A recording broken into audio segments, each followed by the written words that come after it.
আসসালামু আলাইকুম ওরহমতুল্লাহি ওয়াবারকাতু। সম্মানিত দর্শকবৃন্দ, আশা করি আল্লাহ তাআলার অশেষ রহমতে আপনারা সবাই ভালো আছেন। আজকে আমি আপনাদেরকে শেয়ার করব কিভাবে শীতকালীন সময়ে স্ট্রবেরির চারা পরিচর্যা করতে হয়। আপনারা দেখতেই পাচ্ছেন আমার স্ট্রবেরির চারাগুলো কিভাবে গ্রো হচ্ছে, এবং এই পাতাগুলো দেখলেই বোঝা যাচ্ছে একেবারে সতেজ।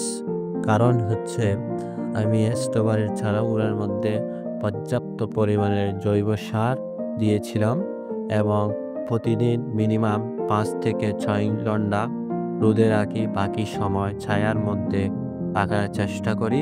পাতাগুলোর সাইজও বিশাল আকারের, কারণ হচ্ছে এইগুলা পর্যাপ্ত পরিমাণে জৈব সার পাচ্ছে।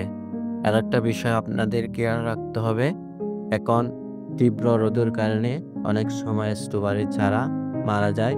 তাই আপনাদের প্রতিদিন মিনিমাম 5 থেকে 6 ঘন্টা রোদে রেখে বাকিগুলা সময় আপনারা ছায়ার মধ্যে রাখার চেষ্টা করবেন।